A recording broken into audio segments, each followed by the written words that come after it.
পশ্চিমবঙ্গ রবীন্দ্র মুক্ত বিদ্যালয় সংসদে চলতি শিক্ষাবর্ষের আমার প্রিয় মাধ্যমিক পরীক্ষার্থীবৃন্দ, তোমাদের সবার জীবনে সাফল্য এবং উন্নতি কামনা করে আজ আগামী 2025 জুন সেশনের মাধ্যমিক ফাইনাল পরীক্ষার সাফল্যের লক্ষ্যে একটি সংক্ষিপ্ত আকারে সাজেশন উপস্থাপন করতে চলেছি। সেই সঙ্গে আরেকটি বিষয় তোমাদের সামনে উপস্থাপন করছি। মাধ্যমিক সমস্ত বিষয়ের উপরে সংক্ষিপ্ত আকারে প্রশ্ন উত্তরে সাজেশন প্রস্তুত করা হয়েছে। স্ক্রিনে দেওয়া যে নাম্বারটি তোমরা দেখতে পাচ্ছ, এই নাম্বারের সঙ্গে যোগাযোগ করে স্বল্প মূল্যে সেই নোটসগুলি কালেক্ট করে যদি এখন থেকে মাধ্যমিক পরীক্ষার প্রস্তুতি হিসেবে অনুশীলন করো, তাহলে ফাইনাল পরীক্ষায় তোমরা গত বছরের ন্যায় এবারেও পরীক্ষায় বাজিমাত করবে এবং সেই সঙ্গে প্রত্যেকটি সাবজেক্টে তোমরা 90+ নম্বর পাবে বলে আমার বিশ্বাস। তাহলে চলো দেখে নাও আজকের উপস্থাপনা। সাজেশন ফর মাধ্যমিক ইংলিশ নিউ সিলেবাস মাধ্যমিক June 2025 section A reading comprehension seen question number 2 read the poem below. নিচের কবিতাটি পড়ো অ্যান্ড আনসার দ্য কোশ্চিন। প্রশ্নগুলোকে অনুসরণ করে উত্তর দাও অ্যাজ পার ইনস্ট্রাকশন, নির্দেশ অনুযায়ী। প্রিয় পরীক্ষার্থী, এবারে তোমাদের সামনে উপস্থাপন করছি যে সমস্ত কবিতা তোমাদের পাঠ্য আছে তার মধ্যে অত্যন্ত গুরুত্বপূর্ণ কবিতার serial number 2 to one who has been long in city pent, John কিটসের লেখা কবিতা। এই কবিতা আসলে একটি চতুর্দশপদী কবিতা। এই চতুর্দশপদী কবিতাগুলো দুই ধরনের হয়। প্রথমটি হচ্ছে পেত্রাকান পর্বের এবং দ্বিতীয়টি হচ্ছে শেক্সপিয়ারিয়ান। তো আমাদের আলোচ্য কবিতাটি হচ্ছে পেত্রাকান পর্বের কবিতা। তো চলো এবার আমরা দেখে নেব মূল কবিতার বিষয়বস্তু। To one who has long in city pent. আমরা যদি এই লাইনটাকে ব্যাখ্যা করি তাহলে আমরা যেটা প্রথমে পাব, টু ওয়ান একজন বোঝাতে, হু যিনি, হ্যাজ বিন লং দীর্ঘদিন যাবৎ, ইন মধ্যে, সিটি শহরে, পেন্ট কথার অর্থ হচ্ছে আবদ্ধ বা থেকে যাওয়া এক জায়গাতে। তাহলে এই লাইনটার যদি আমরা পুরো বিশ্লেষণ করি তাহলে দেখব একজন সিটি ডুয়েলার যিনি দীর্ঘদিন যাবৎ শহরের আবদ্ধ জীবনে ছিলেন। পরের line, টিস very sweet to look into the hair. দেখো টিস কথাটা লেখা হয়েছে অ্যাপোস্ট্রফি TIS। এটা যদি আমরা শব্দটাকে ঠিকভাবে বিশ্লেষণ করি তাহলে এখানে দুটো শব্দ আছে। ইট ইজ ভেরি সুইট, এটা অত্যন্ত মধুর, টু লুক দেখতে, টু দ্য ফেয়ার, এখানে ফেয়ার বলতে সুন্দর। আসলে এখানে কোন জিনিসকে কবি বোঝাতে চেয়েছেন, যে দীর্ঘদিন যাবৎ সিটি ডুয়েলার যখন শহরে ছিলেন, যখন তিনি কান্ট্রি সাইডে এসেছেন অর্থাৎ গ্রাম্য জীবনে যখন তিনি একদিনের জন্য এসেছেন, তখন তিনি দেখতে পেয়েছেন গ্রাম্য পরিবেশের সবচাইতে যেটা বড় দিক সেটা হচ্ছে মেঘমুক্ত আকাশ এবং উজ্জ্বল পরিবেশ, অর্থাৎ দূষণমুক্ত পরিবেশ। তো যেটা তার কাছে মনে হয়েছে অত্যন্ত সুইট, সুমধুর এবং দেখতে অত্যন্ত ফেয়ার অর্থাৎ সুন্দর। পরের line, and open face of haven. And এবং ওপেন ফেস মানে চারিদিকে খোলা, অফ হেভেন, এখানে হেভেন কথার অর্থ স্বর্গ হলেও এখানে স্বর্গ হবে না। এখানে হচ্ছে যে পরিবেশটা তিনি পেয়েছেন গ্রাম্য পরিবেশ সিটি ডুয়েলের কাছে, সেটা তার কাছে মনে হয়েছে এরকম। টু ব্রেথ শ্বাস প্রশ্বাস নেওয়ার যে সময়, সেরকম একটা মুহূর্ত।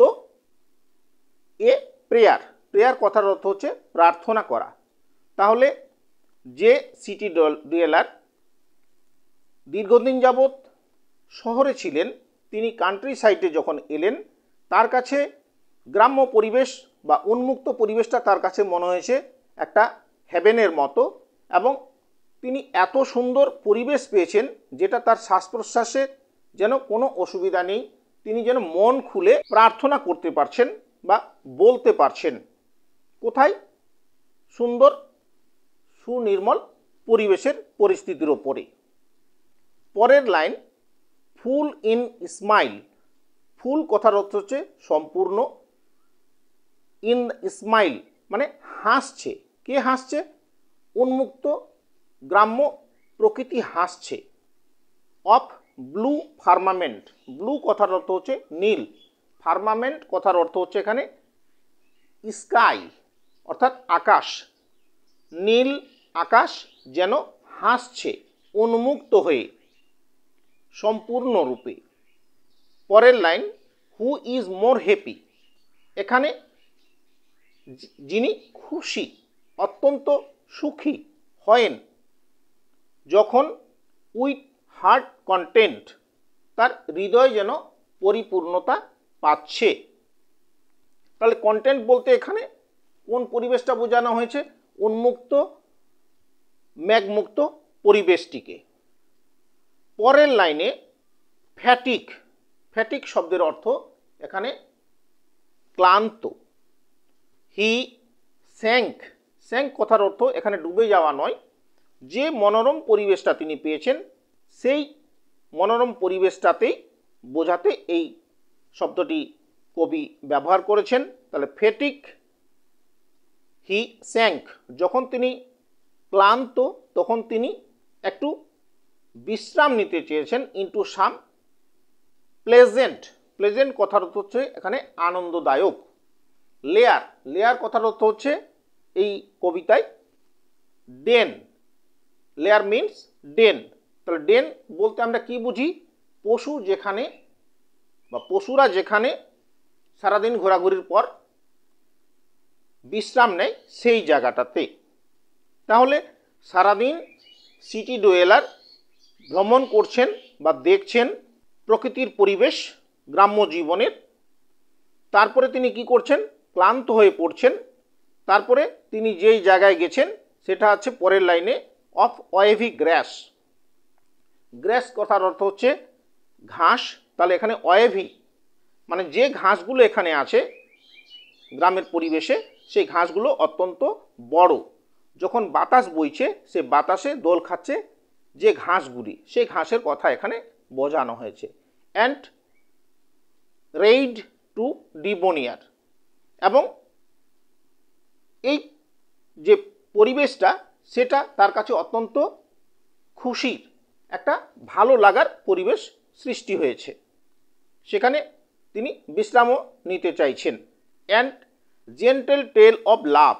এবং এখানে তিনি এ অংশে এসে তিনি বলছেন তিনি বিশ্রাম নেওয়ার কাজে, যখন তার শরীর ক্লান্ত তখন তিনি বিশ্রাম নিচ্ছেন এবং তার ফাঁকে তিনি পড়ছেন ভালোবাসার গল্প, tale of love and languishment. এবং ভালোবাসা শুধু গল্প পড়লে ভালোবাসাই পাওয়া যায় সেটা তো নয়, তার মধ্যেও থাকে অপূর্ণতা।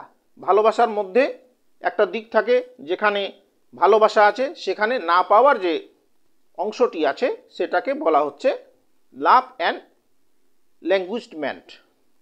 তো এই তো গেল কবিতার 8 লাইন, যেটাকে আমরা বাংলায় বলি জোয়ারের অংশ অর্থাৎ উত্থান। এবার পরে শুরু হচ্ছে কবিতার মধ্যে আর 6 লাইন, যেটাকে বলা হচ্ছে ষষ্ঠক, এবং প্রথম 8 লাইনটাকে বলা হয় অষ্টক। অর্থাৎ এই পুরো কবিতাটাই হচ্ছে 14 লাইনের কবিতা, বাংলায় যেটাকে বলা হচ্ছে চতুর্দশপদী কবিতা। তাহলে এবার আমরা 6 লাইনের অংশটিতে দেখে নিই। Returning home at evening. যখন সন্ধ্যা ঘনিয়ে আসছে, প্রকৃতির সূর্যের আলোর তেজ কমছে। With an ear catching the notes of Philomel. City dweller এর কানে আসছে সুমধুর ফিলোমেল অর্থাৎ কুকু অর্থাৎ কোয়েল পাখির কণ্ঠস্বর। An eye catching of sailing cloudlet. এবং চোখ জুড়িয়ে যাওয়ার মতো খোলা আকাশের যে ছোট ছোট মেঘপুঞ্জ থাকে সেগুলো যেন ভেসে ভেসে চলে যাচ্ছে সেই সিটি ডুয়েলার চোখের দৃষ্টির বাইরে, যেটাকে বলা হচ্ছে ক্লাউডলেটস ব্রাইট ক্যারিয়ার। পরের লাইনে হি মোয়ার্ন, তিনি কষ্ট পাচ্ছেন, তিনি দুঃখ পাচ্ছেন। যখন মানুষ প্রচণ্ড দুঃখ পায় কোন একটা জিনিস না পাওয়ার কারণে বা কোন একটা জিনিস তার জীবন থেকে হারিয়ে যাওয়ার কারণে, সেই দিকটাকে বোঝানোর জন্য মোয়ার্ন শব্দটা ব্যবহার করা হয়েছে। That days soon has glided by. তাহলে এই অংশের মধ্যে কবি বোঝাতে চেয়েছেন সিটি ডুয়েলার যখন কান্ট্রি সাইডে এসেছিলেন, যখন তিনি দেখছিলেন প্রকৃতির দৃশ্যগুলো, কিন্তু তার কাছ থেকে যেন ওই দিনটা মুহূর্তের জন্য পাস্ট হয়ে যাচ্ছে। পরের লাইনে তিনি বলছেন কীরকম পাস্ট হচ্ছে, even like the passage of Angel tears. আমরা জানি অ্যাঞ্জেল কথাটা ব্যবহার করা হয়, অ্যাঞ্জেল থাকে আকাশে এবং আকাশ থেকে যে বৃষ্টি ঝরে পড়ে, ঠিক সেরকমভাবে অ্যাঞ্জেলের চোখের থেকে যখন এক ফোঁটা জল পড়ে, ঠিক সেরকম সময় বা মুহূর্তটাকে বোঝানো হয়েছে এই কবিতার মধ্যে। That falls through the clear ether silently, এবং নীরবে নিভৃতে যেমন সেই অ্যাঞ্জেলের চোখ গড়িয়ে জল পড়ছে, ঠিক সেরকম একটা মুহূর্তে যেন কান্ট্রি সাইডে আসা সিটি ডুয়েলারের মুহূর্তটা যেন পাস্ট হয়ে যাচ্ছে। যাই হোক, এই ছিল মূল কবিতা। এবারে আমরা আসব এই কবিতার উপরে যে প্রশ্নগুলো আসার সম্ভাবনা, সেগুলো ধারাবাহিকভাবে তোমাদের সামনে উপস্থাপন করছি। প্রথম প্রশ্ন, question A, write a correct alternative to complete the following sentence. বাক্যগুলোকে অনুসরণ করে সম্পূর্ণ করো বিকল্প সঠিক উত্তরটি দিয়ে। Question 1, to one who has been long in city pent. এই যে চতুর্দশপদী কবিতা, সেই কবিতাটি কী ধরনের? Is an dash sonnet, B ballad, C epic, D melodrama. সঠিক উত্তর হবে অপশন এ, সনেট, অর্থাৎ চতুর্দশপদী কবিতা। পরের প্রশ্ন, question 2, the word pent is used in poem to describe a man. কবিতায় পেন্ট শব্দটি ব্যবহার করা হয়েছে একটি লোকের ক্ষেত্রে। Option A, shut up in a village, shut up in a city, shut up in a state, shut up in a home. সঠিক উত্তর option B, shut up in a city. দেখে নাও, শূন্যস্থান পূর্ণ করে দেওয়া হয়েছে। Question number 3, the city dweller মোয়ার্ন in the dash. City dweller কখন তার মুখমণ্ডল বিবর্ণ হয়েছিল? অপশন এ, মর্নিং অর্থাৎ সকালে, B day time, C evening, D night. সঠিক উত্তর হবে অপশন সি, ইভিনিং অর্থাৎ সন্ধ্যাবেলায়। পরের প্রশ্ন, question 4, being fatigued the city dweller sink into. যখন সিটি ডুয়েলার ক্লান্ত হয়ে পড়েছিলেন, তিনি ডুবে যাচ্ছিলেন অর্থাৎ বিশ্রাম নিতে চেয়েছিলেন dash. Option A, the hard mountain rock, B the pleasant lair of wavy grass, C the shiny hill. সঠিক উত্তর হবে option B, the pleasant lair of wavy grass. পরের প্রশ্ন, question B, answer the following question in not more than 30 words.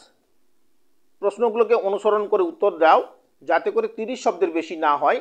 Attempt any 2, যে কোনো দুটো প্রশ্নের উত্তর লিখতে হবে। Question 1, why does the city dweller think that the day has past very quickly. কেন সিটি ডুয়েলার মনে হয়েছিল দিনটি খুব তাড়াতাড়ি শেষ হয়ে গেছে বা পার হয়ে গেছে? Answer, the city dweller has fully enjoyed a day's outing in the country. In the evening, he mourned that such a pleasant day has passed so quickly, like a dewdrop that falls down on the ground silently through the either the day has neither passed quickly nor slowly. The city dweller has enjoyed it so much that he could not understand how it has been spent. Question 2. How does the city dweller feel when he goes to countryside for a day's outing? যখন city dweller গ্রামীণ এলাকায় এসেছিলেন তখন কিভাবে তার দিনটি কেটেছিল? Answer: a city dweller while going to the countryside for a day's outing feels contented. পরের question 3. What according to poet is very sweet to look at in the poem? কি অনুসারে কবি মনে করেছিলেন এই কবিতাটি অত্যন্ত সুন্দর অর্থাৎ মধুময়? Answer: according to poet it is a very sweet to look into the fair and open face of heaven. Question C. Answer the question that follow. Attempt any two. প্রশ্নগুলোকে অনুসরণ করে উত্তর দাও যে কোনো দুটি প্রশ্নের। Question number 1. Who is poet of this poem? এই কবিতায় কবি কে? Why is the city compare to pent in the poem? কেমন করে সিটি ডুয়েলার তুলনা করেছিলেন পেন্টের সঙ্গে? উত্তর: John Keats is the poet of this poem. The word pent means confined or repress in the poem. The word is use to describe a man who has long been shut up in the city. Question number 2. Bring out a pen picture of the city dweller as you find him in the poem. এই কবিতায় city ডুয়েলারের কাছে দুঃখের ছবি বা বিষাদময় ছবি কোনটি প্রকাশিত হয়েছে? Answer: while returning home at evening, the city dweller mourned that the day has passed by so soon. Question number 3. Why does the city dweller take rest and what does he do then? কেন city dweller বিশ্রাম নিতে চেয়েছিলেন এবং তিনি তার জন্য কি করেছিলেন?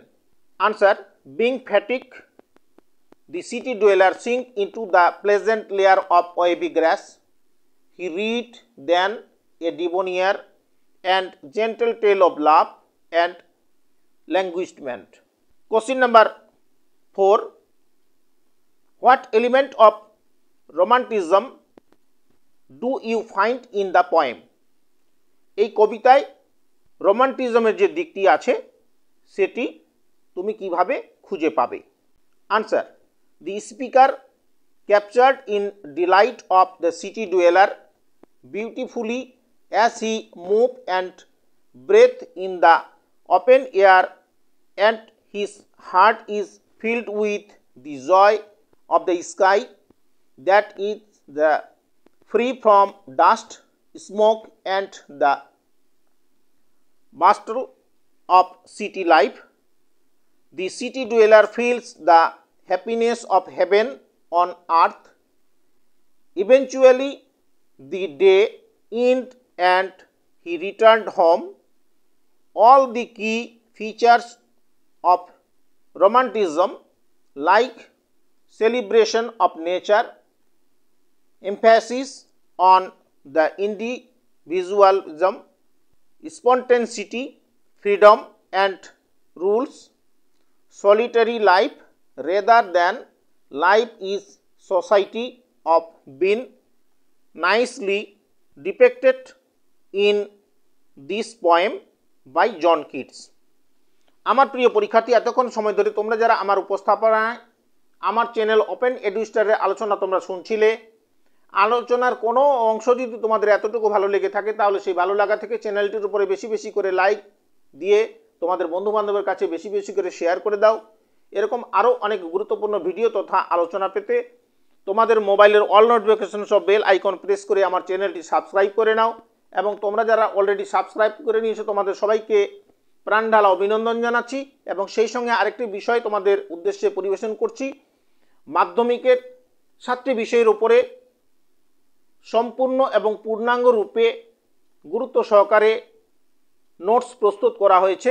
স্ক্রিনে দেওয়া যে নাম্বারটি তোমরা দেখতে পাচ্ছ এই নাম্বারের সঙ্গে সরাসরি যোগাযোগ করে এখনই তোমরা যদি সেই নোটসগুলি কালেক্ট করে আগামী 2025 মাধ্যমিক জুন সেশনের ফাইনাল পরীক্ষার সাফল্যের জন্য অনুশীলন করো, তাহলে তোমরা ফাইনাল পরীক্ষায় 100% সফলতা পাবে এবং পরীক্ষায় বাজিমাত করবে।